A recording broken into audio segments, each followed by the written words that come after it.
दोस्तों, स्वागत है आपका उपन्यास प्रतिज्ञा के भाग 10 में। भाग 1 से 9 तक के लिंक आपको डिस्क्रिप्शन बॉक्स में मिल जाएंगे। तो शुरू करते हैं भाग 10। अर्जुन की अस्त्र वस्त्र विद्या आरंभ हो गई। किशन ने उसे तलवारबाजी सिखाई व भाला चलाना तथा गुरपाल ने उसे खंजर तथा खाली हाथ से लड़ना सिखाया। अर्जुन को पहले तो कुछ कुछ निशानेबाजी आती थी, जिसमें उसने उन दोनों की सहायता से निपुणता हासिल करने की कोशिश की। अर्जुन उनको पढ़ते तथा बंदगी करते भी देखता। उसने भी उनकी पोथियों का अध्ययन करना शुरू किया। अब उसे पता लग रहा था कि उनकी नेकी, बहादुरी तथा समाज के लिए कुछ कर गुजरने की चाहत कहाँ से आती है। अर्जुन को पता लगा कि साथ के सूबे में भी उसके सूबे जैसा एक दल सक्रिय है। वहाँ का सूबेदार आदिल खान जहान खान का संबंधी था तथा उस जितना ही अत्याचारी तथा भ्रष्ट था। उन दोनों ने ही अब्दाली को अपने अपने सूबे में आने का निमंत्रण दिया था। कुछ दिन पहले तक उस दल में 7 योद्धा थे। पता नहीं अब्दाली के हमले के बाद कितने रह गए होंगे। किशन ने कहा। शरद ऋतु का आगमन हो गया था। तीनों के पास गर्म कपड़ों की कमी थी। अगली सुबह किशन ने अर्जुन को वापस लौट जाने को कहा। ऐसा क्यों कह रहे हो? अर्जुन ने पूछा।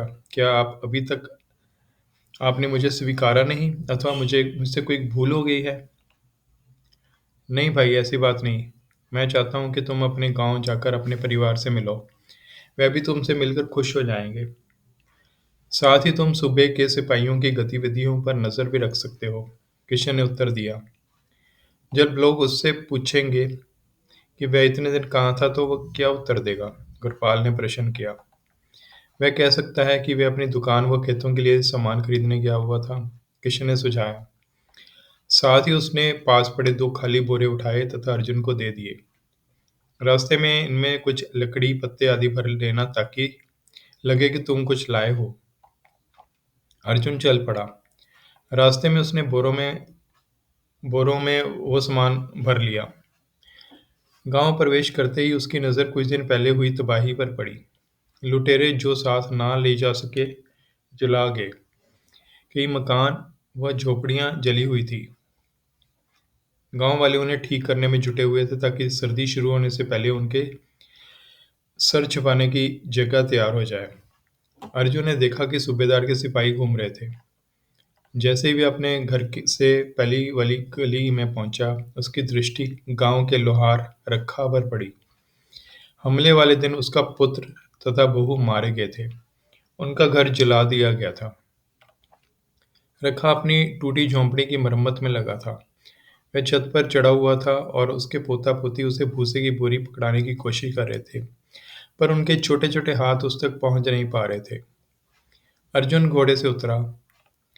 उसने पहले बोरा रखा तक पहुंचाया, फिर खुद छत पर चढ़कर उसकी सहायता करने लगा। रखा के चेहरे से पहले वाली दमक नदारद थी। कुछ सिपाही घोड़े पर सवार नीचे उनके पास आए। अर्जुन ने पूछा कि वह हमले वाले दिन कहाँ थे। कहना क्या चाहते हो तुम? रखा ने उनसे पूछा। जानना चाहते हो कि ये जीवित कैसे बच गया है? मेरे पुत्र तथा बहू की तरह ये भी क्यों नहीं मारा गया? अर्जुन गुस्सा पी गया। किशन ने उसे सिपाहियों पर कुछ जाहिर न होने देने की हिदायत दी थी। मैं अपने खेतों में काम कर रहा था। हमले के वक्त वहीं छुप गया था। अर्जुन ने कहा। और आप लोग कहाँ थे? हमारी सहायता को क्यों नहीं आए? गुस्ताख, जबान लड़ाता है। तेरी हिम्मत कैसे हुई हमसे ये प्रश्न करने की? उनमें से एक सिपाही बोला। अर्जुन का दिल किया कि वह नीचे उतरकर उस सिपाही को सबक सिखाए, पर किशन की कही बात याद करके वह चुप रहा। उसने सिपाहियों में से एक फट्टा पकड़ाने को कहा। हम पकड़ाएं? सिपाही बोला, तथा वह हंसकर आगे बढ़ गए। काम खत्म करके अर्जुन नीचे उतर आया। कपड़े व हाथ झाड़े तथा रखा को कहा कि कोई भी काम हो तो उसे बुला ले। दोनों बच्चों के सर पर हाथ फेरा तथा अपने रास्ते चल पड़ा। अपनी गली में प्रवेश करते ही उसकी माँ आती दिखाई दी। पवन उसे देखकर हिनहिनाया। लक्ष्मी अपने पुत्र को देखकर बहुत खुश हुई। कहीं जा रही थी माँ? अर्जुन ने उसके चरण छुए व पूछा। जीते रहो, लक्ष्मी ने आशीर्वाद दिया। दुकान को जा रही थी, पर अब नहीं। मेरा पुत्र जो आया है, वह दोनों घर की ओर चल दिए। तुम कुछ अलग से पर अच्छे लग रहे हो, लक्ष्मी ने कहा। अर्जुन ने माँ से दुकान के बारे में पूछा। लक्ष्मी ने बताया कि उन्होंने दुकान 2 दिन पहले ही खोली है। भीम उसकी सहायता कर रहा है। भीम समझदार हो गया है, अर्जुन ने कहा। जो कुछ भी हुआ उससे उसने भीम पर गहरी छाप छोड़ी है, लक्ष्मी ने कहा। उचित कह रही हो माँ, पर पर मैं अब भी सोचती हूँ कि उसे 1 वर्ष गांव के पंडित जी के पास बिताना चाहिए। कुछ सीख जाए तो अच्छा होगा। बात तो उचित है, अर्जुन बोला। कब शुरू हो रही हैं कक्षाएं? हो चुकी हैं। मैं कल ही पंडित जी के पास गई थी। उन्होंने कक्षाएं भर जाने की बात कही। मेरा निश्चय देखकर एक पत्र दिया, बेला के शिक्षक इंद्र शास्त्री जी के नाम। कहा कि भीम को वहां अवश्य रख लिया जाएगा। अच्छी बात है, अर्जुन बोला। मैं कल ही भीम को ले जाऊंगी। तुम फिक्र ना करो, लक्ष्मी ने कहा। मैं ले जाऊंगी। घर आकर नाश्ते के बाद अर्जुन खेतों की ओर निकल पड़ा। लुटेरों के घोड़ों ने फसल का एक बड़ा हिस्सा बर्बाद कर दिया था। अर्जुन ने सोचा कि दोबारा बिजाई करनी पड़ेगी। उससे पहले खेतों को पानी चाहिए था। अर्जुन पास के खेतों के मालिक को मिलने गया। खेतों में काम कर रहे मजदूर से उसने उनके बारे में पूछा। वे हमले में घायल हो गए थे, कुछ दिन पहले दम तोड़ गए, उसने बताया। उनकी विधवा घर पर ही है।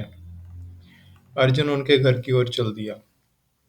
आंगन में विधवा सफेद कपड़े पहने एक कोने में बैठी थी, जबकि उसके 2 छोटे बच्चे इस घटना से अनजान अपने खेल में मस्त थे। 10 वर्ष का सबसे बड़ा पुत्र अपनी माँ को दिलासा दे रहा था। अर्जुन ने उस महिला के सामने सिर झुकाया। बोलने के लिए मुंह खोला पर कुछ बोल ना पाया। दोबारा सिर झुका दिया। मैं उसने कहा। भैया, मैं मरना चाहती थी, जाना चाहती थी उनके साथ। उसकी आंखों में आंसू आ गए। पर कैसे करती? कहाँ छोड़ती इन अनाथों को? वे आगे बोल ना सकी। अर्जुन अभी भी कुछ बोल ना पाया। मेरी एक विनती है भैया, वह बोली।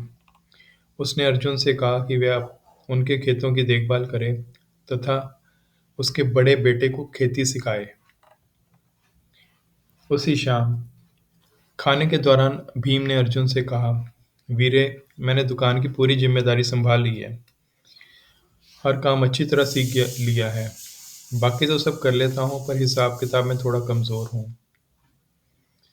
उस बारे में मैंने माँ से बात की है तथा निर्णय हुआ है कि तुम्हें 1 वर्ष के लिए पढ़ने के लिए भेजा जाए।